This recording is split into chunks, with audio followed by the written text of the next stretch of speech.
কেউ সবাই তো বসে আছে, কেউ মোর্শেদ ভাই অ্যানালাইসিস কই আজকে ইরান যুদ্ধের? এই দেখেন চলে আসছে। এটা হচ্ছে আমাদের ব্রিটিশ মিডিয়া, দ্য টেলিগ্রাফ। কি লিখছে দেখেন, Trump's 1 billion a day war backfire. প্রতিদিন প্রতিদিন যে সিন্স তারা অ্যাটাক করছে, যে আজকে 8 দিন, এই প্রতিদিন তার 1 বিলিয়ন করে তাদের তাদের কষ্ট আসতেছে। এটা হচ্ছে মানে আমেরিকার ট্যাক্স পেয়ারের মানি, ঠিক আছে? নিউজ পেপার ভিতরে আরো কি লিখছে দেখেন, political war is about mountain cost of epic food is match by voter concern at gas pump. এখন সাধারণ আমেরিকানরা হেরে ভোট দিছে, তারে ক্ষমতায় আনছে। এখন তারা দেখতেছে কি রে, পেট্রোল স্টেশনে যাইয়া দেখতেছে এখন আগে বিল আসতো ধরুন $50, এখন সেই বিল চলে যেতেছে $70, $80। তখন তো মানুষের সেন্টিমেন্ট খারাপ হয়ে যায়। আর এইটা যে তার যে ভোটের ক্ষেত্রে যে সবচেয়ে বড় ধরনের এফেক্ট করবে, এটা নিউজ পেপারগুলো তুলে ধরে। আজকে 8 দিন হয়ে গেছে যে তারা যে অ্যাটাক শুরু করছে ইরানে, এখনো পর্যন্ত ইরানে তারা মানে ল্যান্ড ইনভেশন করতে পারে নাই। তাদের মানে তেলের খনি, এই খনি সেই খনি জ্বালা দিছে, এগুলো করে কি তারা তাদের আসল যে মিসাইল ফ্যাক্টরি, তারপর তাদের যে আসল যে অস্ত্র গুদাম, এগুলোতে তো রিচ করার জন্য তাদেরকে ল্যান্ড ইনভেশন করতে হবে। এখন 8 দিনের মাথায় তাদের মানে আপনার বিলিয়ন বিলিয়ন টাকা অলরেডি খরচ হয়ে যেতেছে। এটা হচ্ছে তাদের মিলিটারি কস্ট, মানে এটা রান করতে হবে এভরি ডে 1 বিলিয়ন। এর ভিতরে এবার চিন্তা করবেন তাদের বিজনেস, তাদের ইকোনমি, তাদের মানে অন্যান্য সেক্টরে কত করে লস হয়েছে।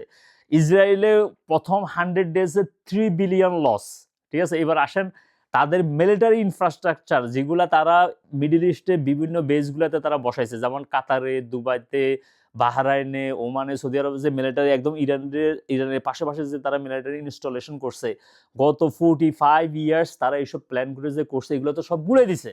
এটা ছিল কাতারে।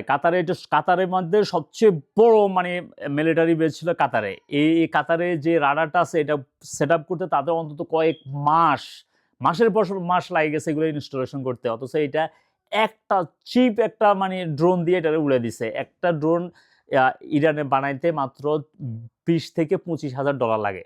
আর তাদের এই রাডার এগুলোর দাম কত জানেন? 1.1 বিলিয়ন ইনস্টলেশন ছিল, ওটা শেষ করে দিছে। তো এইটা যে শেষ করছে, এগুলো আবার নতুন করে সেট আপ করতে এগুলো টাইম লাগবে, মানি লাগবে, তাদের ম্যান পাওয়ার লাগবে, যেটা তাদের এই মুহূর্তে কিন্তু এগুলো করা সম্ভব না। এখন কাতারে কিন্তু অনেকটা মানে থ্রেডের ভিতরে আছে, এগুলো না থাকার কারণে, রাডার না থাকার কারণে। এই যে এটা হচ্ছে জর্ডানে ছিল 3.3 মিলিয়ন এইসব রাডারের কস্ট। আর এটা শুধু মানে $20,000 ড্রোন দিয়ে এগুলো উড়ে দিছে। তো এগুলো আবার নতুন করে সেট দিতে, আবার কামব্যাক করতে ইউএস এর প্রচুর টাইম লাগবে। তারপর বাহরাইন, কুয়েত, দুবাই, সৌদি আরব, এগুলাও তো মানে আপনার তামা করে দিচ্ছে। এখন এগুলা নতুন করে আবার ইনস্টলেশন করা, এগুলো আবার আগের জায়গায় ফিরিয়ে নিয়ে আসতে এদের মানে ওরকম ম্যান পাওয়ার লাগবে, ওরকম টাকা লাগবে, ওরকম সময় লাগবে, যেটা এই মুহূর্তে এটা রিপেয়ার করা এগুলো সম্ভব না। আর এটা যদি কন্টিনিউ যদি চলতে থাকে, দেখা গেছে এগুলো আরো ড্যামেজ হবে, কারণ এগুলো এখন তাদের মানে প্রতিরোধ করার, তারপর এগুলারে মানে মিসাইলগুলো নামানোর যে সিস্টেমগুলো আগে ছিল, এগুলো এখন নাই, এগুলো দুর্বল হয়ে গেছে, ঠিক আছে? সো এই জিনিসগুলো অনেকে চিন্তা করে এখন ক্রিটিসাইজ করা শুরু করেছে ডোনাল্ড ট্রাম্পের, যে ডোনাল্ড ট্রাম্পের আসলে তার কোনো প্ল্যান ছিল না এখানে অ্যাটাক করার, যেটা ব্যাকআপ কিভাবে দেবে। তারা শুধু ইরানের আপনার মিলিটারি সাইটগুলা উপরে দিয়ে কিছু ধ্বংস করছে, আপনার এয়ারপোর্ট ধ্বংস করছে, এরপরে আপনার তেলের খনিগুলা তামা করেছে। এই ছাড়া আর তো তেমন ভিতরে তো ঢুকতে পারে নাই। আজকে 8 দিন হয়ে গেছে। তারপর হরমুজ প্রণালীর যে রুটটা আছে, এটা সম্পূর্ণ এখনো ইরানের হাতে। ওখানে মানে 200-250-র উপরে বড় বড় অয়েল ট্যাঙ্কারগুলা লাইন ধরে আছে, আপনার যাইতে পারতেছে না, আসতে পারতেছে না। এই যে একটা ইকোনমি যে লস হইতেছে, এগুলার জন্য, এগুলা ব্যাকআপ দেওয়ার জন্য, অথবা এগুলারে ওখান থেকে ইরানের সরাইয়া ওটা টেক ওভার করার মতো আমেরিকা কিছু করতে পারে নাই। তার মানে হিটটা করিয়ে যে পরবর্তী ব্যাকআপটা কিভাবে দিবে এভাবে করতে পারে না। আর এখন কিন্তু সারা ইয়ে থেকে আস্তে আস্তে ডিপ্লোম্যাটিক প্রেশার আসতেছে। আজকে সুইজারল্যান্ড হচ্ছে সবসময় নিউট্রাল থাকে, কোনো কিছুতে তারা নাক গলায় না।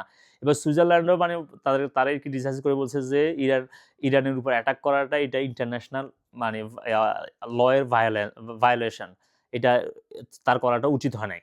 জাস্ট কিছুক্ষণ আগে মানে ২ ঘন্টা আগে ওমান থেকে স্ট্রং বার্তা দিচ্ছে। ওমানের থেকে তারা বলছে যে ইরানের উপর অ্যাটাক করা হয়েছে, এটা একদম ইন্টারন্যাশনাল লয়ের ভায়োলেশন বলে তারা অলরেডি বিবৃতি দিচ্ছে কিছুক্ষণ আগে। এটা হচ্ছে আরব কান্ট্রিগুলোর মধ্যে এই প্রথম যে কোনো একটা কান্ট্রি ডাইরেক্ট ডোনাল্ড ট্রাম্পের পলিসির মানে বিরোধিতা করছে। এভাবে দেখবেন, কারণ এদের আরব কান্ট্রিগুলোর থেকে এখন তাদের সিটিজেনের থেকে একটা প্রেশার ফিল করবে মানে আরব লিডাররা, যে কিরে আমরা তোরা আমেরিকারা নিয়ে আসছস, ইনস্টলেশন করছস, এখন ইরান আমাদের দেশের উপর অ্যাটাক করতেছে, অথচ আমাদের দেশে তো এখন ঠিক করে রাখতে পারতেছে না, সেফ দিতে পারতেছে না, এখানে এইটা অ্যাটাক হইতেছে, ওটা অ্যাটাক হইতেছে।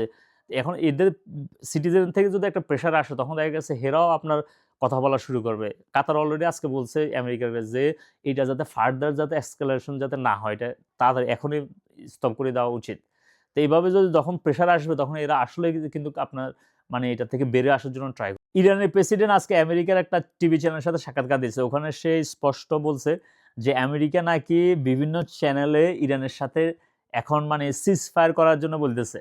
বাট সে বলছে যে না, আমরা কোনো সিজ ফায়ার করব না, যদি পার্মানেন্ট যুদ্ধ বন্ধ করার এবং কি পার্মানেন্ট কোনো সলিউশন নিয়ে যদি তোমরা আগায় আসো তাহলে আমরা রাজি আছি। আর নাহলে টেম্পোরারি সিজ ফায়ার টিজ ফায়ার এগুলো আমরা মানি না। আমরা আমাদের মানে নো সারেন্ডার, আমরা দেশের জন্য, দেশকে ডিফেন্ড করার জন্য আমরা মানে চালাই যাব। যদি পার্মানেন্ট সলিউশন থাকে এবং আমাদের উপর আর কোনো অ্যাটাক করা হবে না এরকম কোনো গ্যারান্টি থাকে তাহলে আমরা মানে এটা বন্ধ করব। এছাড়া কোনো টেম্পোরারি সিজফায়ার না। আর ইরানের আর্মি থেকে একটা ক্লেম করা হইতেছে, এটা যদিও আমেরিকা এখনো স্বীকার করে নাই। বলছে যে আমেরিকার ১৬৩ জন সেনাবাহিনী নাকি ইয়াতে ঢুকছে, ইরানে ঢুকছে ভেনেজুয়েলার মতো মানে সার্জিক্যাল অপারেশন করার জন্য। কিন্তু ইরান সবগুলোরও ধরে ফেলাইছে। যদিও আমেরিকা এখনো এটা স্বীকার করে নাই, বাট এটা ছবিও রিলিজ করছে তারা। এটাই ছিল আজকে সারাদিনের ১০-১২ ঘন্টার আপডেট। সব একসাথে দিয়ে দিলাম। ইনশাআল্লাহ নেক্সট আপডেটের জন্য আমি ট্রাই করতেছি আরো অ্যাকুরেট ইনফরমেশন গুলা নেওয়ার জন্য।